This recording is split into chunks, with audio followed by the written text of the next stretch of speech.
Mais ce n'est pas du tout la grande majorité. C'est même le contraire. Une petite minorité qui se plaint des douleurs au niveau de la réduction mammaire. D'accord. Et à partir de quand ça peut se faire, puisqu'il n'y a pas eu de radiation de ce côté-là? Quand vous voulez. D'accord. Merci. Je vous en prie, madame.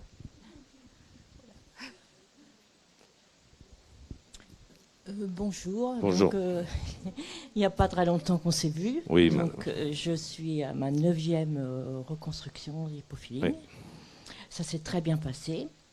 Et je remercie beaucoup le docteur Georges Sissou qui m'a...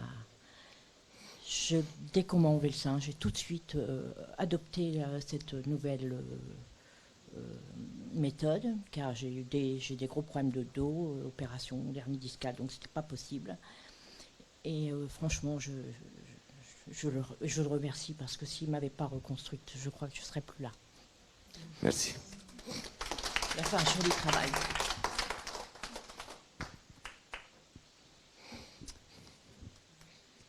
Les 2 cancers que j'ai eus, c'était au même sein. Donc un premier opéré, on m'a enlevé 7 cm sur 4/2. Là, évidemment, l'ablation. Et les réponses qu'on m'a données lors de mes questions sur la reconstruction, c'est de me dire que je n'ai pas le droit à une prothèse parce que je n'ai plus assez de peau. Oui. Et est-ce que votre technique, on pourrait étudier la question parce que je suis dans l'inquiétude. Le grand dorsal me fait excessivement peur. J'ai une fracture du dos aussi en plus avec une ostéoporose dans la colonne vertébrale. Donc j'ai pas envie de revivre des douleurs pas possibles aussi. Voilà. C'est difficile à répondre à votre question avant qu'on puisse juger sur les séquelles locales, etc. Donc il faut que je vois quelles sont les conséquences du traitement que vous avez subi, quelle est la qualité de peau restante, qu'est-ce qui se passe, les adhérences, etc. Et voir quelle méthode on peut vous proposer. Donc aujourd'hui, je trouve que c'est trop tôt et je n'ai pas les éléments nécessaires pour être honnête avec vous dans ma réponse. Merci. Prenez rendez-vous et on verra ensemble.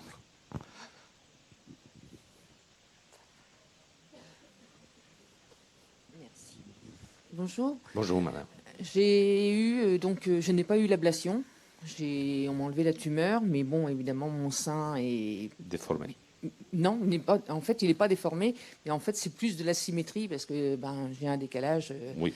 Donc, c'était savoir si c'était possible de faire on celui qui n'a pas été opéré. On fait très, très souvent une symétrisation de sein contralatéral. Oui, ça se fait régulièrement. C'est assez banal comme intervention. La technique, elle est compliquée, complexe, mais l'indication est banale. Donc, on le fait très, très souvent. C'est vrai que quand on se regarde, quand je me regarde dans la glace, c'est... Mais c'est normal, vous êtes un déséquilibré. Les 2 seins, ils ont une forme correcte, mais il y a un déséquilibre dans la ptose, volume, forme.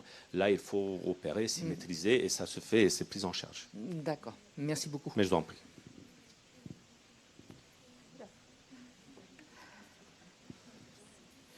Merci.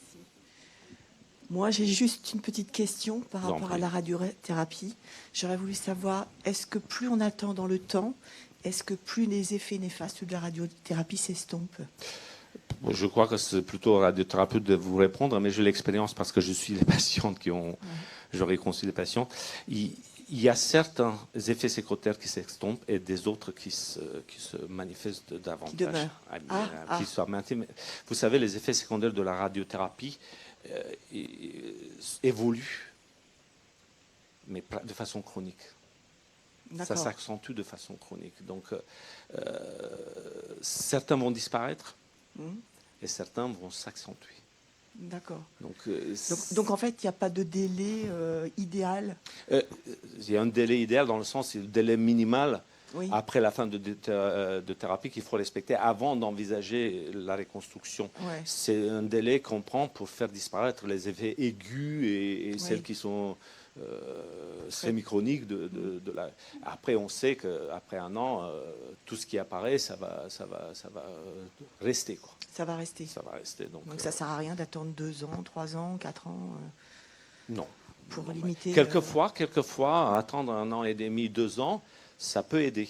Parce qu'on peut préparer le terrain, on peut faire des séances de kiné, de LPG. Donc, si on s'éloigne de la fin de la radiothérapie avec des habitudes qu'on apprenne à nos patients, l'automassage, la mobilisation des tissus, combiné avec certaines séances de kiné, ça peut améliorer de façon très très importante la qualité de peau et la préparer pour la reconstruction. D'accord, ok. Et quelle que soit la date qu'on choisit éventuellement pour une reconstruction, il n'y a pas de délai maximal de remboursement pour la Sécu. Enfin, je veux dire... Normalement, oui. Je crois qu'après 5 ans, il faut faire une demande Ah, c'est jusqu'à 5 années après oui, l'ablation. et d'habitude, elle est prolongée jusqu'à 10 ans. Ouais. Et après, il faut faire des démarches pour prolonger au-delà des 10 ans. D'accord, donc jusqu'à 10 ans, s'il n'y a pas de souci. Et... Oui, pour le moment. Pour le moment, d'accord, d'accord. Merci. Je vous en prie.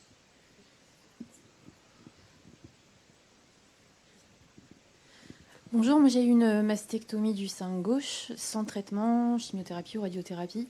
Et je voulais savoir au bout de combien de temps on pouvait envisager une reconstruction et s'il y avait des critères d'état de cicatrisation de la mastectomie pour pouvoir commencer une reconstruction. Sans chimio-radiothérapie. Donc vous n'avez pas eu de traitement complémentaire, si je comprends bien.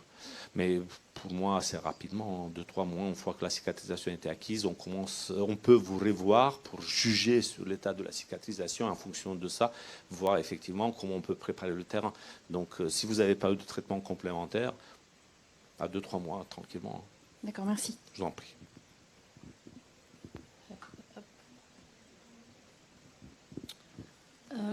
Bonjour, merci Bonjour. monsieur pour toutes ces informations, c'était génial. Je vous en prie.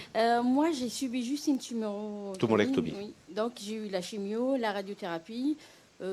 Aujourd'hui, mon sein, au niveau de la cicatrisation, il y a une calcification qui est comme ça. Macrocalcification, oui. Voilà. Ça devient... C'est pas douloureux, c'est gênant. Mon chirurgien, et que je remercie, qu'elle est géniale, c'est une dame, avec mon oncologue aussi, qu'elle est là, et que je remercie énormément pour toutes ces informations. Mais ma chirurgien m'a dit qu'on ne peut pas opérer un sein irradié. Ben, c'est pas gênant, mais voilà, ça... pour une femme, moi j'aime bien être... voilà. J'aime bien être mais ça me gêne au niveau de la cicatrisation. Ici, ça devient, comme vous avez marqué tout à l'heure, la cicatrisation, peut-être les femmes de couleur. C'est à peu près comme ce que vous avez marqué sur l'image. Je voudrais savoir si on peut faire quelque chose. Donc, on a une réticence assez importante à réopérer des seins irradiés. Les rayons font baisser la vitalité des tissus. Et cette baisse de vitalité, ça réduit énormément le risque, réduit énormément la capacité du tissu de guérir. Et quand on opère un sein qui a été irradié, très très souvent, on a des gros soucis de cicatrisation. Chez vous, la situation est un petit peu plus complexe. Parce que vous avez une macrocalcification, je ne connais pas le dossier, je ne sais pas la taille de cette macrocalcification, mais selon l'expérience que j'ai avec ce type de formation, c'est qu'elle a la tendance dans le temps de s'extérioriser. Donc il y aura à un moment donné la menace possible cutanée. Qu'est-ce que ça veut dire? Une partie de la macrocalcification va traverser la peau. Une fois qu'elle a traversé la peau, cette macrocalcification va être colonisée par des bactéries qui sont à la surface cutanée, qui sont normalement présentes là, qui vont entrer et coloniser la surface de cette macrocalcification. Et là, on se trouve dans une situation où vous aurez une sorte de fistule chronique, un écoulement permanent par un petit orifice où on palpera le bout de cette macrocalcification. Et dans cette situation, on n'a pas le choix. On y va et on opère, mais en prévenant la patiente que ça va être très très long à cicatriser. Ça, c'est une. Et deuxièmement, on aura des séquelles esthétiques de la cicatrisation parce qu'on ne sait pas comment les tissus vont se réparer. Bon, il faut voir à quelle profondeur se trouve, il faut voir quelle est la menace cutanée. Et pour la peau, pour la cicatrisation, comme je vous avais dit, c'est des médecins dermatologues qui s'en occupent, qui sont spécialisés dans cela et qui peuvent vous aider éventuellement si la cicatrice elle est vraiment kéloïde. Mais la macrocalcification, effectivement, ça présente un risque dans le temps de s'extérioriser. Et là, il va falloir revenir nous voir. Et ça peut arriver d'ici 2 ans, 3 ans ou c'est... Peut-être jamais. Peut-être jamais. Okay. Peut-être jamais. Ok, merci monsieur. Je vous en prie, madame. Juste là-bas. Bonjour. Bonjour, madame. Donc, je n'ai pas été suivie chez vous, j'ai été suivie dans un autre hôpital. Donc, j'ai une question. Donc, moi, j'ai eu l'ablation totale également. D'accord. Et à côté, je suis ACR3 sur les échographies et maman. ACR3 Oui. sur le sein restant. Voilà, c'est Ouais. ça. Et donc, j'ai sollicité l'ablation également pour qu'on me refasse les deux. Et on m'a dit clairement que c'était pas possible. Bon. Éthiquement parlant, ce n'était pas possible. Bon. Vous avez quel âge au moment du cancer? 42. 42 ans. Bon, je n'ai pas les détails de votre dossier, etc. En fonction de certaines données, on rediscutera votre dossier en comité oncogénétique pour voir si dans votre famille, il y a des antécédents très parlants. Et le type de cancer que vous avez eu, tous ces petits détails-là, peuvent nous pousser à vous conseiller une enquête oncogénétique. Et si cette enquête oncogénétique relève une mutation qui peut justifier une mastectomie prophylactique de l'autre côté, c'est tout à fait faisable. J'ai fait l'enquête gynécologique. Oncogénétique, et il n'y a pas de mutation. Après, une ACR3, c'est une image à surveiller. Ce n'est pas une image qui est biopsiée, oui, c'est une surveillance, et qui va être réclassée au long de sa surveillance. C'est une ACR3 découverte il y a combien de temps?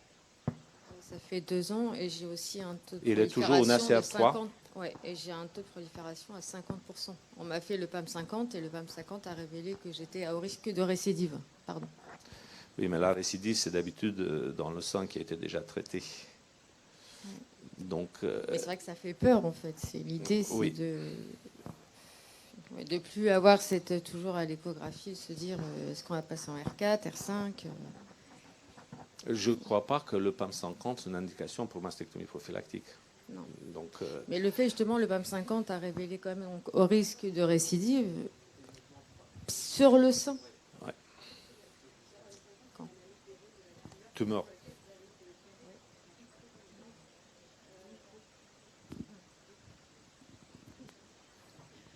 La PAM 50, c'est une analyse des gènes de la tumeur pour laquelle vous avez été opéré. Voilà. Donc ça concerne le risque de récidive lié à cette maladie-là. Voilà.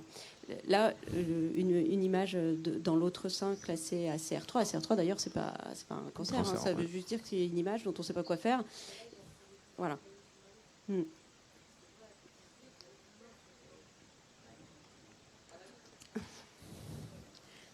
Si votre état psychologique est tellement perturbé par par la peur de récidive, si la surveillance est tellement lourde et vous paniquez chaque fois quand la surveillance en elle arrive, si votre vie est perturbée par la présence de sang, dans certaines situations, après discussion longue, discussion avec des psychologues, etc., on peut accéder à ce type de demande.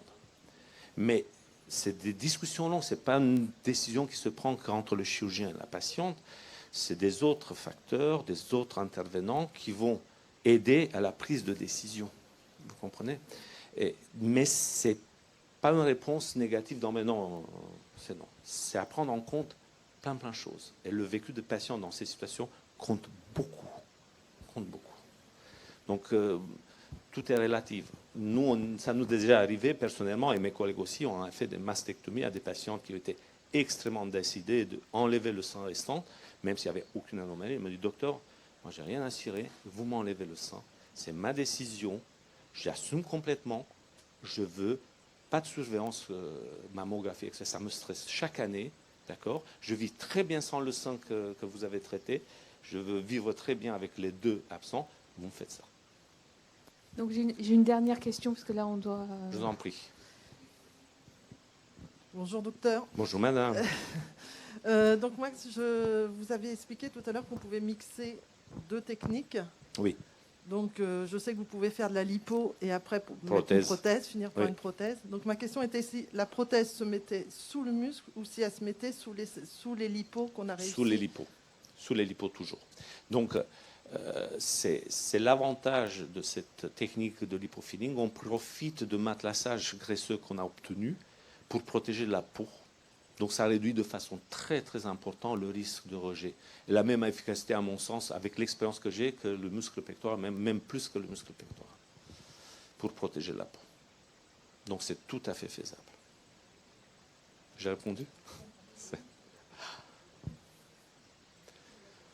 Bon, je vous remercie, mesdames. Vous avez eu beaucoup de patience à nous écouter.